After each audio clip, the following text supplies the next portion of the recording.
What's up, y'all? Books Nelson here, back with another video, and today we are going to be running you through a step-by-step system on how to perfect your build in NBA 2K. So what you see here on the screen is Simply Grinding's build that he put up a couple of days ago.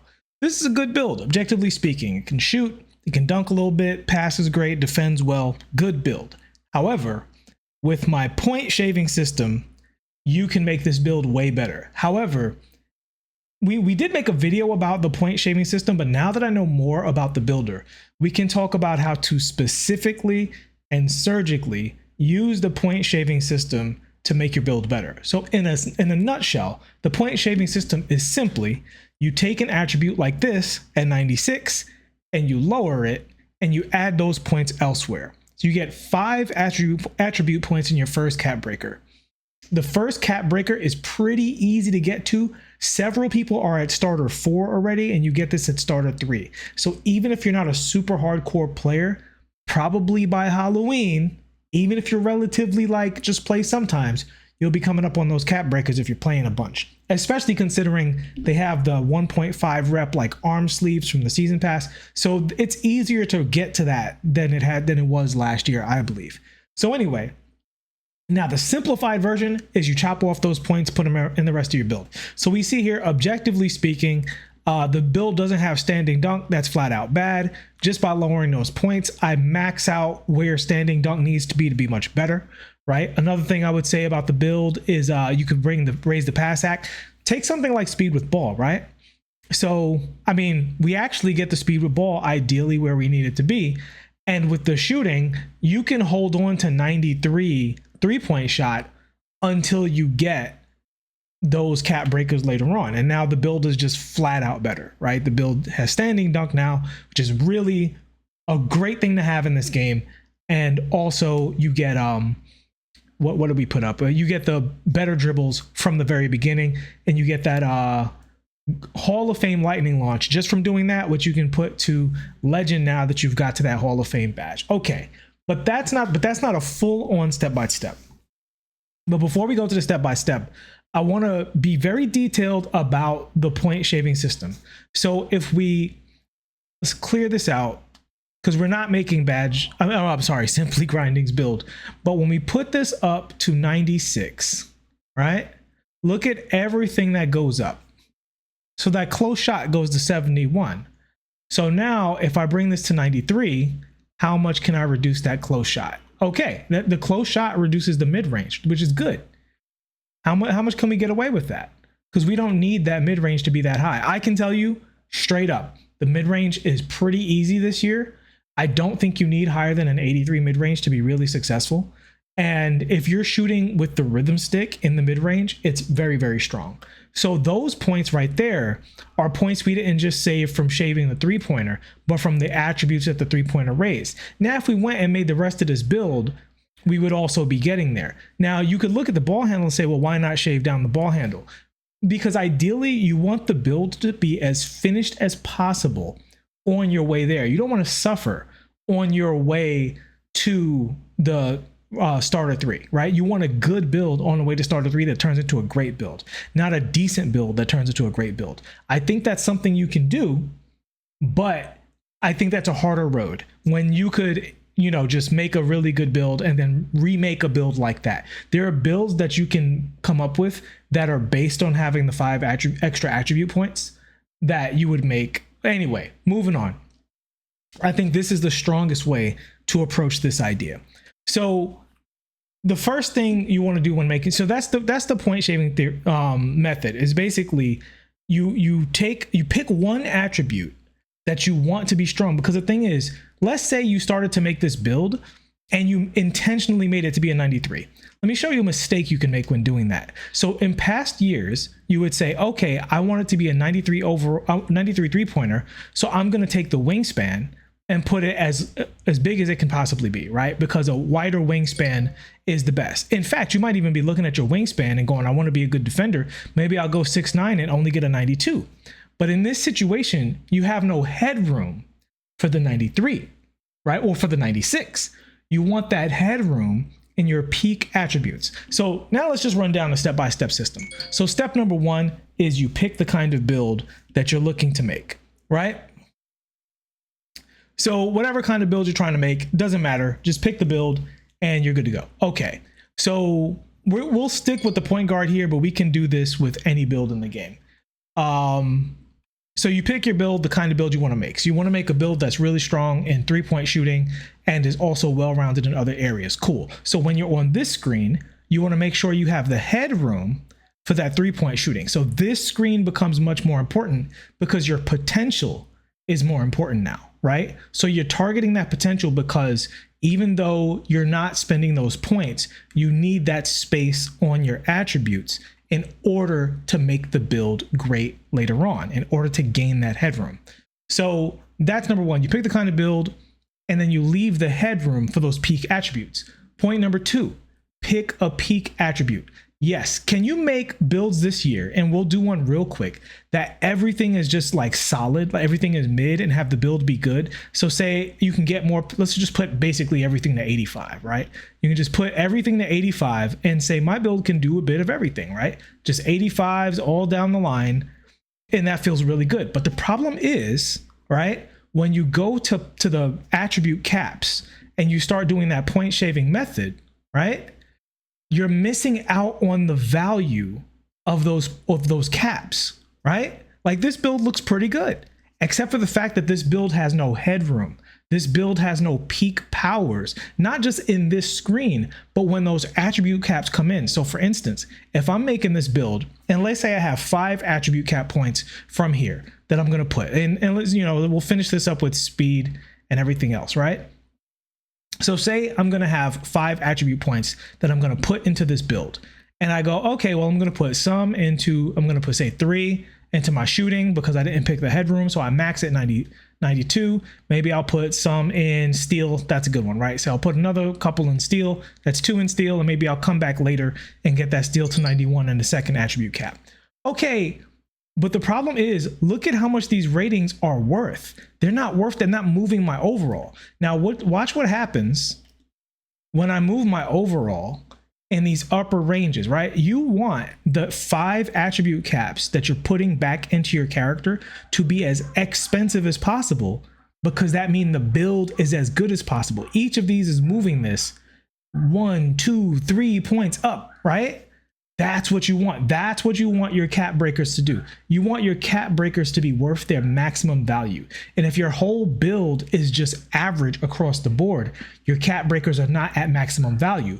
Whereas if you pick this headroom for your build and you have an attribute that reaches the mid or upper 90s, those that you shave back off give you more value back into your build. Right? So it's like unspent credit for very little value outside of that. I've seen very few builds that I'm looking at, okay, that's all 87s, that maybe that's worth it. But 99% of the time, when I'm looking at people make their builds, not having that headroom just makes the build worse, straight up, right? So pick a peak attribute and use that attribute to build the rest of your character out.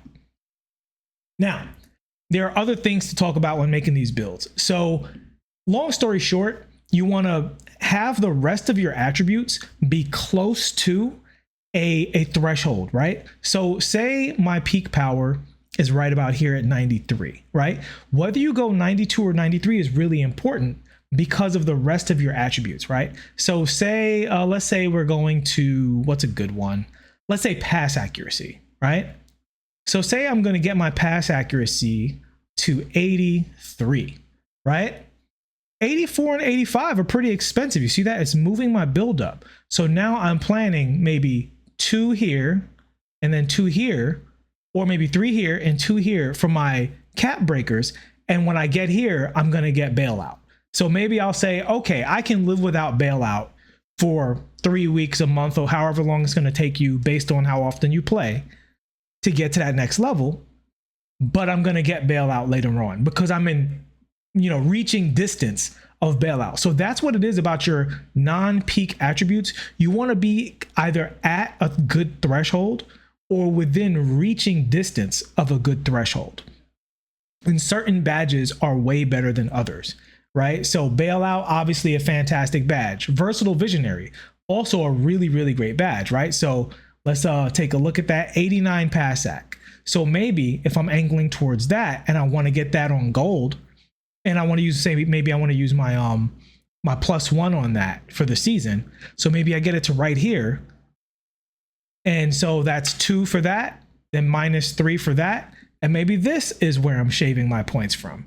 And then you build out the rest of the build the way you want it. But you pre-planning the maximum value, not just based on the peak attribute, but also where the rest of your attributes are in striking distance of good things. So say for instance, you're making this build, you want that interceptor up there, right? So maybe, so you could get the most economy on this screen by maybe leaving it at 85. But because maybe you want to come in later and use this one expensive point for later on for the gold glove, right? I said interceptor, but I meant the gold glove. What is interceptor at? 80. So that's from 80. So 85, you get the interceptor, right? So, okay, you might say gold interceptor, that's great value. And it is great value. But if I push it over here on this screen, this seems stupid, right? Last year, this would have been a really bad move because you're in between for no real reason. But now you're here for a reason. You're like, I want to be within striking distance of that cap breaker. You can literally go to most people's builds online, and there's some pretty good builds out there, and you can improve the build just by applying this shaving method. After that, basically you want to make sure you're not whiffing on any important animations. If you're a guard, that's a big deal. And as a center or a power forward or a lockdown, you want to make sure you're getting those key attributes in the main areas. You don't want to be whiffing on like those thresholds. 2K Toots has a lot of good videos talking about the rebound ratings that you want to be at. Long story short, if you're big in this game, because people are missing shots, offensive rebounds more important this year than it was last year. Pass accuracy is pretty much the same. If you're big, you want your pass accuracy ideally in the high 80s or 90s. Again, that's another thing that you can say. Let's go ahead and make a big real quick. So we're going to go to a center. Let's make him an average size center, right? And let's target some of these attributes. So we're looking at the rebounding, and we're going to get some headroom on that rebounding, right? So the rebounding is going to be way up there. So say I'm making this build. Let's reset the attributes. So I'm looking at the rebound. We'll go offensive rebound at the highest. We'll see what it raises, right? Okay. Now, this is a great advantage to have, to be able to get this legend rebound chaser. Not even, and you can use your +1 on something else. So when we did that, let's pay attention here and look at what's going up. So we see that close shot going way up there. And this is an attribute that I don't want to overdo, right? So how much close shot can I reduce? All right. So not too much. So we're going to keep it, say, at 94 if we were going to use all 5 points here. Now this leaves us at gold rebound chaser. Maybe on a big, you want to start off with Hall of Fame rebound chaser, right? Because you can slap that legend on there until you get it later on if you wanted to. Can we reduce that? Nope. And we're kind of stuck here. Can we reduce this at all? Nope. So we're stuck there at that 81, which is fine because this is a value attribute that you're spending. So now you want to make sure you hit your thresholds in these other areas now that you know where you're spending that, but that's 3 points you've spent, right? Okay, so that's 3 points. So now where are you going to spend the other 2 points? You want to keep those other 2 points at something else that's going to keep you in striking distance. So let's look at that pass accuracy, right? So let's say, so we want to get the Halliburton style, but we also want to look at this Hall of Fame break starter. So where's Hall of Fame break starter at? Okay, so we got gold break starter here. And okay, and so here, this is a big leap to go 4 more points for legend break starter from Hall of Fame. So what we can do is bring it back here, get several of those points back, and look at how much we have left to build out our center build. And our center already has basically perfect athleticism, right? Let's get the agility all the way up for more switchability. They already have perfect athleticism and rebounding. So however much shooting and all that other stuff you can put into the build, however much perimeter defense and all of that you can put into the build, look at that. That hardly moves at all because it doesn't go that high. The steal, I think 60 is pretty safe on a center build. I'm not trying to make a perfect center build for you here, just showing how to economize those attributes to get the most juice out of the build. So you see here, I'm within striking distance of Hall of Fame break starter. I'm spending 3 points for legend rebound chaser, right? And now I'm just picking what the rest of my build does because he's already a perfect passer. He's already, you know, a great defender. Obviously that interior defense come up. We can bring that up really high. In fact, let's just juice it. Okay, so now, you know, so now he's already like out of this world as a defender, out of this world as an athlete for his size, out of this world as a rebounder and a passer. So I can choose whether I want to go more the finishing route or the shooting route. That's up to you guys, whatever you want to do. So what I'm saying is there's a lot of great builds on YouTube, but this is how you tailor the build on YouTube for yourself. Now, last thing I'll say is don't be afraid to make a build that is not on YouTube, right? But if you follow what I'm doing and just pick one peak attribute, one thing that the character is great at, shave it off, and then apply the rest of that stuff to the attributes, pay attention to your badges, pay attention to your animations, and be within swinging distance of those first 5 attribute caps you get, be within swinging distance of taking things from great to elite and from good to great. You don't want to use those attribute caps, turning something from like mid to good, because you're not getting as much value back. So that's pretty much it. This was the build video here. I mean, we could go through a million builds and I'll show you how to do it, but hopefully you guys got the point on how to get the most out of the builder this year, because I know a lot of people know to reduce the attributes in the high 90s, but they're not economizing it properly and looking at those attributes and getting the most possible value out of it. You have to go back through your whole build, and it's basically in 3 phases. You make the build the way you would do it with the max rating, you leave the headroom, you shave that off, you shave off the other things, you make the build, look at the animations, look at the badges, and then you freeze frame that and you make it one last time to tweak it to perfection. You're gonna be putting 300 something VC into this, 300 something thousand VC into this build. It's worth taking the time to make sure it is absolutely right, because sometimes those spare attribute points that you missed out on, as we saw with Grinding's video, or his build, I should say, he completely whiffed on standing dunk for absolutely no reason. All right, and I don't want you guys to do the same thing. There's no shade towards him. I could have used anybody. I saw several builds out there that I could have fixed. I just picked his because he made his yesterday. So there we are. All right. I hope this helped you all out. If you have builds that you're working on, you want to make, feel free. Let me know in the comment section. I'll be happy to help you out, and we'll keep it moving from there. All right. And I will show you the builds that I have that I'm using. I'm very, very happy with my first, the happiest I've been with a first build. Honestly, as long as I can remember, this is the best first build I've ever made, probably in 2K. And no matter what happens with balancing and all this other stuff, I can play this build at the 1 and the 2, my guard, and be pretty happy with it. And if I do go for both attribute caps, if I get the second one, the build is going to be absolutely amazing, because there's enough headroom in the passing to get to bail out if I want to. So, you know, the build's got contact dunks. It's going to get Hall of Fame shooting badges, every single dribble move, and solid defense, solid athleticism. So I'm pretty happy with it, and I want you guys to be happy with your builds as well. So I'll show you what I'm working with. I'll show you the next build that I'm going to be doing. It's basically a balanced 2-way build with really good defense, really decent scoring on top of that. I'll show you that as well. So stay tuned to this channel for more builds and so on and so forth, and also how the information that we get from these builds relates to our My Team community as well, because this is how bouncing back and forth between the 2 modes helps me learn the whole game faster. My team teaches me about my career, and my career teaches me about my team. All right, so that's gonna be it for me. I'll see y'all in the next one. If you haven't liked already, please do. And if you have, I appreciate your support. All right, peace, y'all.